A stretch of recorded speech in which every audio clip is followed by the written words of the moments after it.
Hello friends, स्वागत है आपका मेरे YouTube channel all in one GK trick में। और फ्रेंड्स, आज हम लोक सेवा आयोग की भर्ती परीक्षाओं के लिए खास जो वीडियो है वो आपके सामने पेश करते हैं। और फ्रेंड्स, यहाँ पर बहुत अच्छे अच्छे क्वेश्चन हैं, प्रीवियस ईयर के क्वेश्चन पेपरों से लिए गए। और फ्रेंड्स, यहाँ पर आप वीडियो को पूरा देखें और ये वीडियो आपके लिए खास होने वाले हैं। आप लोक सेवा आयोग की किसी भी परीक्षाओं की तैयारी कर रहे हैं तो ये वीडियो आपके लिए बहुत खास होने वाली है। वीडियो को पूरा देखें। तो फ्रेंड्स, बात करेंगे हम बात करते हैं पहले क्वेश्चन की। तो श्री कृष्ण गीतावली की रचयिता हैं। तो फ्रेंड्स, श्री कृष्ण गीतावली की रचयिता कौन है ये पूछा गया है। सूरदास, रेदास, तुलसीदास, रसखान, इनमें से बताना है श्री कृष्ण गीतावली किसने लिखी। तो ये लिखी फ्रेंड्स तुलसीदास ने। Option number C is correct. बात करते हैं फ्रेंड्स अगला क्वेश्चन नंबर नेक्स्ट। कर्मभूमि के लेखक का नाम है। तो कर्मभूमि के लेखक का नाम है, ये आपको सभी को, ये तो बहुत सिंपल क्वेश्चन है फ्रेंड्स। कर्मभूमि बार बार पूछा जाता है, अधिकांश तो ये पूछा जाता है ये क्वेश्चन। तो कर्मभूमि के लेखक का नाम है Premchandra. Option number D is correct. Question number next. हिमक्रीटनी के रचयिता का नाम क्या है। तो हिमक्रीटनी जो पुस्तक है वो किसने लिखी है। तो फ्रेंड्स, ये लिखी है माखनलाल चतुर्वेदी ने। हिमक्रीटनी नामक पुस्तक लिखी है। ये क्वेश्चन भी इम्पोर्टेंट है फ्रेंड्स। अगला है क्वेश्चन नंबर 13। ये सीरीज थोड़ा सा गड़बड़ है। तो फ्रेंड्स, हम क्वेश्चन की बात करते हैं। महादेवी वर्मा के रेखाचित्र भक्तिन के प्रमुख पात्र भक्तिन का वास्तविक नाम क्या था। तो महादेवी वर्मा के जो रेखाचित्र हैं उसमें भक्तिन का जो वास्तविक नाम है वो है लक्ष्मिन। Option number C is correct. अगला क्वेश्चन फ्रेंड्स। भारतीय आर्य भाषा के विकास क्रम में पाली व प्राकृत के उपरांत तीसरी भाषा है। तो प्रथम भाषा फ्रेंड्स पाली है, दूसरा प्राकृत है और तीसरा अपभ्रंश है। तब जाके फ्रेंड्स हिंदी का नंबर आता है। अगला बात करेंगे कुमाऊनी बोली का प्रमुख क्षेत्र। जहाँ पर कुमाऊनी प्रमुख रूप से बोली जाती है वह क्षेत्र गढ़वा मतलब उत्तराखंड में कौन सा ऐसा क्षेत्र है जहाँ पर ये बोली जाती है। तो नैनीताल और अल्मोड़ा जो जिले हैं यहाँ पर कुमाऊनी मुख्य बोली है। प्रमुख बोली यहाँ पर क्या है, कुमाऊनी है। ऑप्शन नंबर बी इसका सही हो जाएगा। Question number 16। Next question. Devanagari लिपि का जन्म हुआ है। तो देवनागरी लिपि का जन्म किस लिपि से हुआ है। तो ब्राह्मी लिपि से देवनागरी का जन्म हुआ है।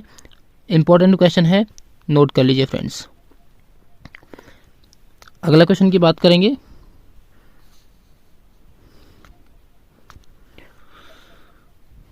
जब लिखने से कोई अंश छूट जाता है तो उसे प्रदर्शित करने के लिए कौन सा चिन्ह प्रयुक्त होता है।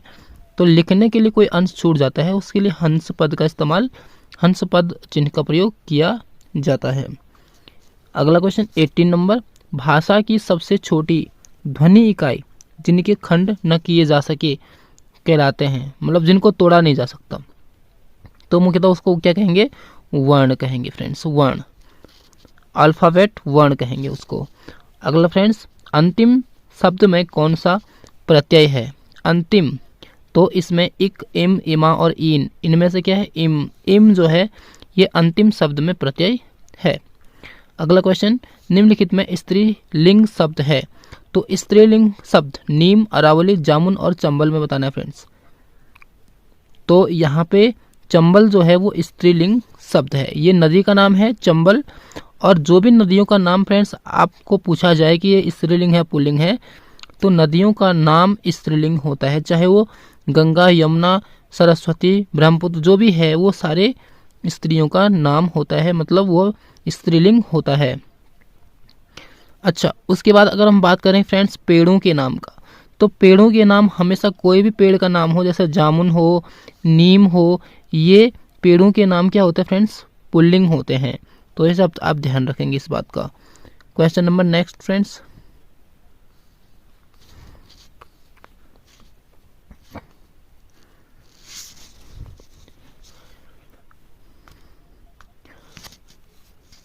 सी भाषा है। तो सी एक भाषा है फ्रेंड्स, और यह कंप्यूटर की भाषा होती है। तो फ्रेंड्स ये कंप्यूटर में इस्तेमाल होने वाली जो भाषा है उसको सी कहते हैं, आपको पता होना चाहिए। और जो ये सी भाषा है इसको उच्च स्तरीय भाषा, निम्न स्तरीय भाषा, मशीनीकृत भाषा, संयोजन स्टार की भाषा, इनमें से कौन सी भाषा इसको कहा जाता है? तो ये फ्रेंड्स मशीनीकृत भाषा है, मशीन की लैंग्वेज है जिसको केवल मशीन समझ सकती है। क्वेश्चन नंबर 2, डीटीपी का पूरा नाम क्या है? तो डीटीपी मतलब होता है desktop publishing, desktop publishing friends. Option number B इसका राइट आंसर हो जाएगा। तो डीटीपी के अंतर्गत फ्रेंड्स फोटोशॉप हो गया, आपका पेज मेकर हो गया, ये आपके जो एप्लीकेशन हैं ये है कंप्यूटर में रन करते हैं डीटीपी के माध्यम से। इसको ही इस प्रक्रिया, इस प्रोसेस को ही डीटीपी कहा जाता है। जब हम फोटोशॉप को या फिर पेज मेकर को हम क्या करते हैं, कंप्यूटर में चलाते हैं, उसी को डीटीपी कहा जाता है आपको। तो फ्रेंड्स नेक्स्ट बात करेंगे नंबर 3, बाइनरी सिस्टम एक नंबर सिस्टम है जिसका आधार है। तो फ्रेंड्स बाइनरी जो सिस्टम है वह जिसका आधार क्या होता है? 2 होता है। इसका आधार क्या होता है? 2। इसमें फ्रेंड्स केवल 2 ही अंक होते हैं। एक तो होता है 1 और दूसरा होता है 0। मतलब 1 और 0 ये अलग अलग 2 अंक इसमें इस्तेमाल किए जाते हैं। जो गणना है, कैलकुलेशन है, इन 2 ही अंकों के हिसाब से बनती है। जो भी लैंग्वेज है इन दोनों के हिसाब से, जो कोड लैंग्वेज है इन दो अंकों के हिसाब से बनती है, 0 और 1। बात करेंगे फ्रेंड्स अगला क्वेश्चन।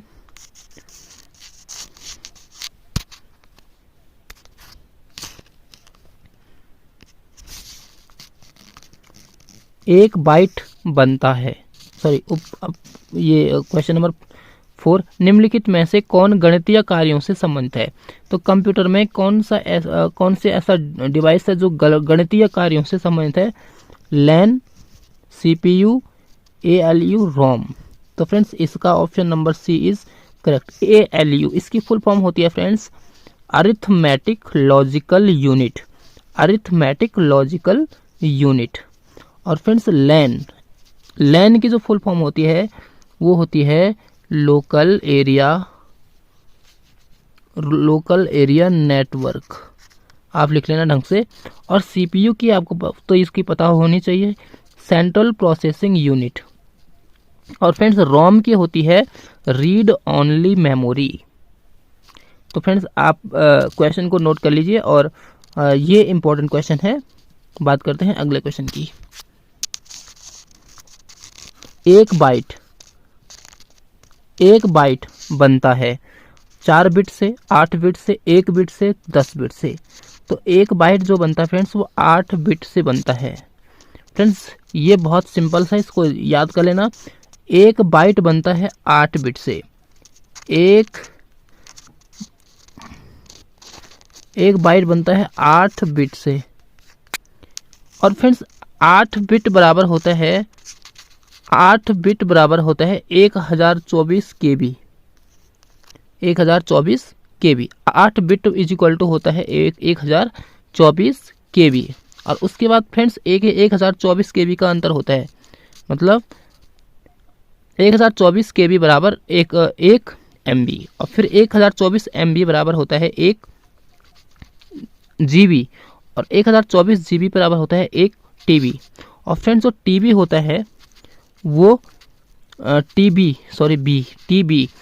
जो होता है वह मेमोरी की सबसे बड़ी इकाई होती है। और फ्रेंड्स बात करेंगे अगले क्वेश्चन की। तो फ्रेंड्स आई होप आपको समझ में आ रही होगी वीडियो, और अगर आपको पसंद है तो लाइक कीजिए और बेल आइकन को प्रेस कीजिए, सब्सक्राइब कीजिए चैनल। तो फ्रेंड्स अगला क्वेश्चन हम बात करेंगे वर्ल्ड वाइड वेब संकल्पना किसने बनाई थी? तो वर्ल्ड वाइड वेब, ये जो www जो होता है इंटरनेट में जो URL हम डालते हैं उसमें जो www होता है, यह इस संकल्पना को किसने बनाया था? तो टिम बर्नर्स ली।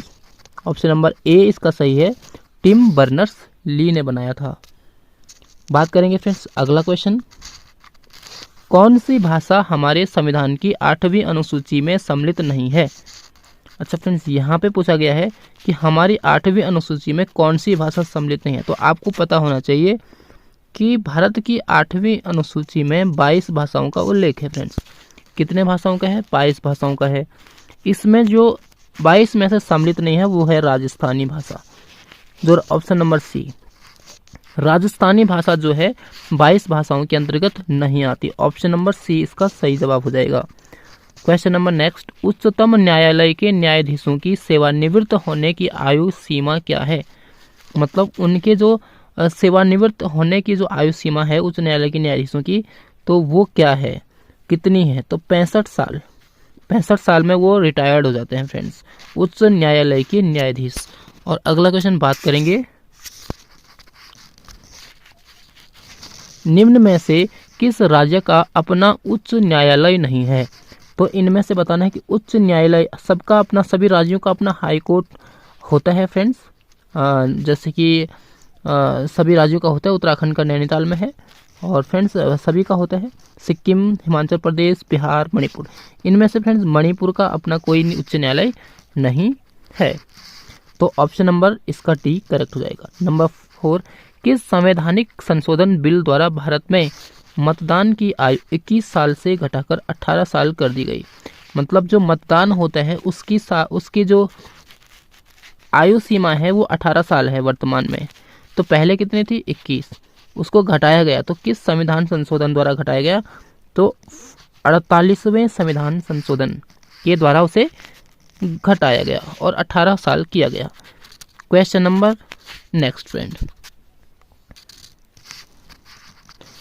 तो दोस्तों क्वेश्चन नंबर अगला है, भारत के निम्नलिखित मुख्य न्यायाधीशों में से किसका कार्यकाल सर्वाधिक रहा। तो इनमें से बताना कि जो लंबे समय तक अपने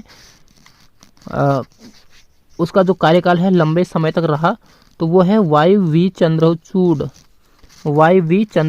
तो ये फ्रेंड्स, ये जो है न्यायालय के जो ये न्यायाधीश हैं, ये लंबे समय तक अपने सेवा में रही। क्वेश्चन नंबर 6, संपत्ति के अधिकार को मूल अधिकारों की सूची से संविधान संशोधन द्वारा निकाल दिया गया है। यह अधिकार अब किस अनुच्छेद के अंतर्गत आता है। तो फ्रेंड्स, संपत्ति के अधिकार को, हमारे 6 मूल अधिकार हैं, पहले 7 था, संपत्ति के अधिकार को लगा अब 6 हो गए हैं। तो इस संविधान के इस मूल अधिकार को हटा दिया गया था, संपत्ति के अधिकार को मूल अधिकार से इसको हटा दिया गया था। तो ये किस अनुच्छेद के अंतर्गत इसका जो जिक्र है अब उसको रखा गया है। मतलब संपत्ति के अधिकार को एक कानूनी अधिकार के रूप में अब इसको वरीयता दी जाती है। और ये किस अनुच्छेद में अब इसको डाला गया है? तो अनुच्छेद 300 क सी। फ्रेंड्स, आपको आई होप आपको समझ में आ रहा होगा, जो मैं मेरे जो बोलने की जो स्टाइल है वो समझ में आ रहा होगा। तो फ्रेंड्स आगे बढ़ते हैं।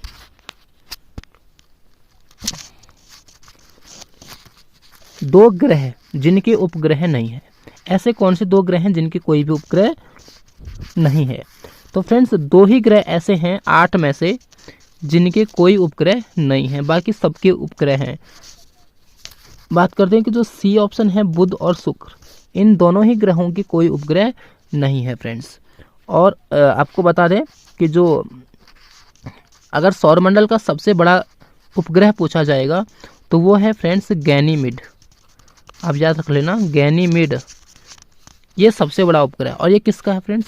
ये है बृहस्पति का। आप नोट कर लीजिए, बृहस्पति का सबसे बड़ा उपग्रह गैनीमीड जो नाम का उपग्रह है, ये सबसे बड़ा सौरमंडल का सबसे बड़ा उपग्रह है। और फ्रेंड्स दूसरे नंबर के उपग्रह की बात करें तो वो है टाइटन। और फ्रेंड्स दूसरे नंबर पे सबसे बड़ा कौन है? टाइटन। और ये है शनि का उपग्रह।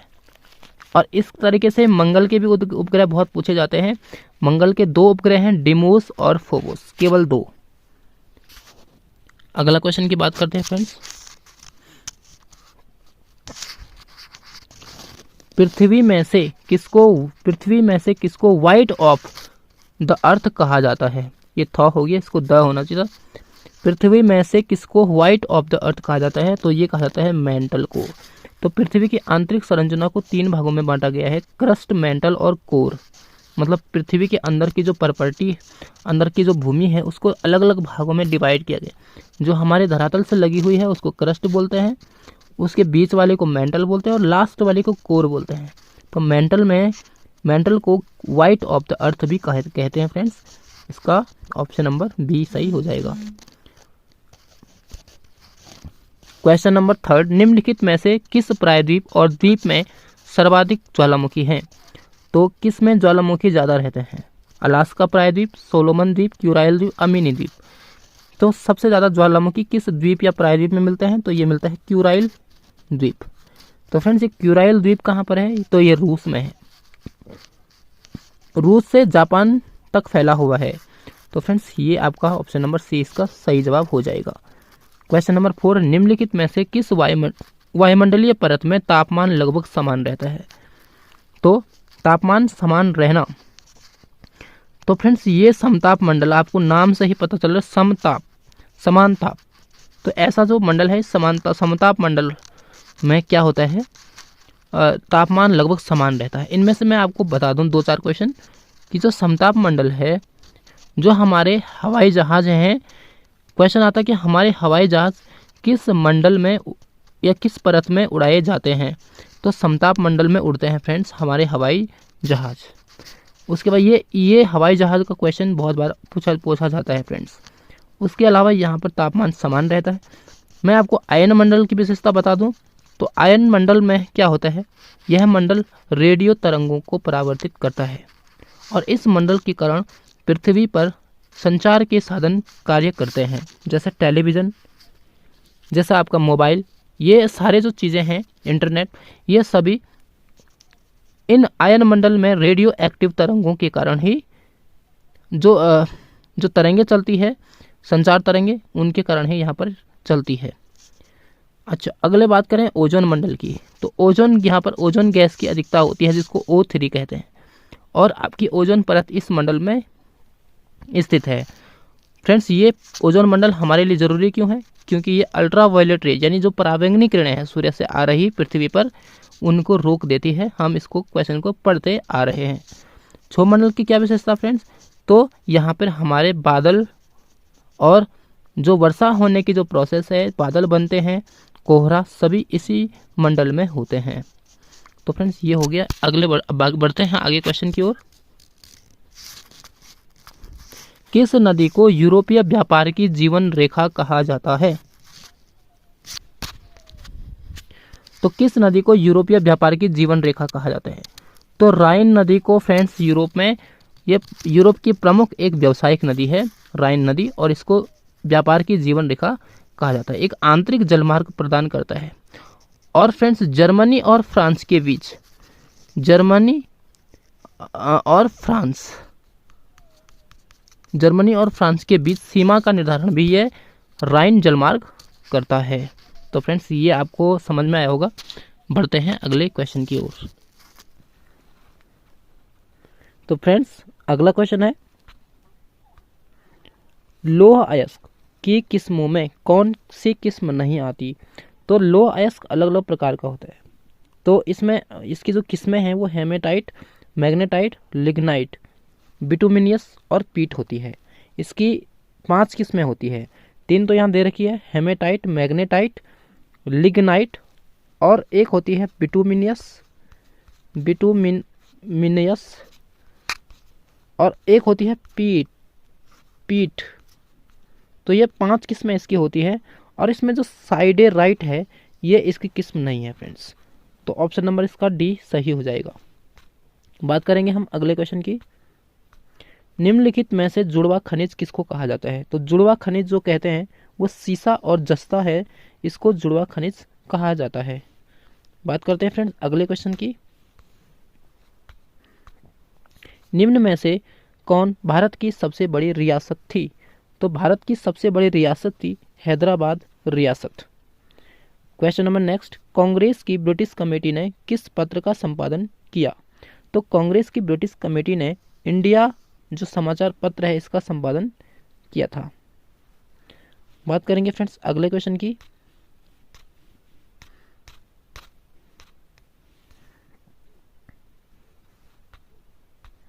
बंगाल विभाजन किस दिन से लागू हुआ? तो बंगाल विभाजन फ्रेंड्स 16 अक्टूबर 1905 ईस्वी से लागू होता है। अगला क्वेश्चन, अभिनव भारत नामक संगठन की स्थापना किसने की? तो ये की थी वी.डी. सावरकर ने। तो अभिनव भारत नामक संगठन की स्थापना वी.डी. सावरकर ने की थी। अगला क्वेश्चन फ्रेंड्स, इस सीरीज का last question, Boston T party की घटना कब हुई? तो बोस्टन टी पार्टी की घटना 16 दिसंबर 1773 में हुई थी। और फ्रेंड्स ये बोस्टन टी पार्टी क्या है? तो ये अमेरिकी स्वतंत्रता संग्राम का एक हिस्सा है।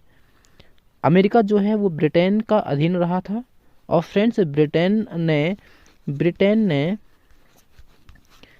ने क्या करा कि अमेरिका में जो चाय का व्यापार करते थे, मतलब चाय को बेचते थे अमेरिका में, और उसको बेचा, लेकिन उस पर बहुत ज़्यादा कर लगा दिया था, कराधान हो गया था। मतलब अमेरिकी उपनिवेशों पर क्या किया? कराधान किया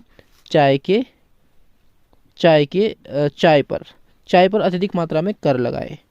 और इसमें क्या हो गया फ्रेंड्स, कर तो लगाए, लेकिन अमेरिकी लोगों को, अमेरिकी उपनिवेशियों को ये पसंद नहीं आया, कर देना ज़्यादा कर नहीं दे पाए, और इसलिए वो गुस्सा होकर के बोस्टन जो आपका सागर का जो क्षेत्र है, एरिया आता है संयुक्त राज्य अमेरिका में, और वहाँ पर उनके जहाज़ों को उन्होंने क्या कर दिया, उनके जहाज़ों को वहाँ पर गिरा दिया।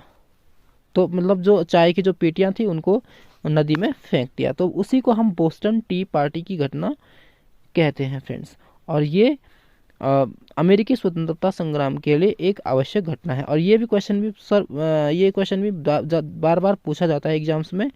तो आई होप आपको मेरी पूरी वीडियो आपको समझ में आई होगी, और इसी तरह की जो वीडियो है मैं आपके साथ शेयर करता रहूँगा। मेरे चैनल को लाइक कीजिए, सब्सक्राइब कीजिए फ्रेंड्स। और आपका जो भी लोक सेवा आयोग की जो परीक्षाएं हैं, चाहे किसी भी एग्ज़ाम की जो परीक्षाएं हैं, मैं आपको अच्छे क्वेश्चन प्रोवाइड करता हूं। और फ्रेंड्स मेरे चैनल पर बने रहिए। Thanks for watching.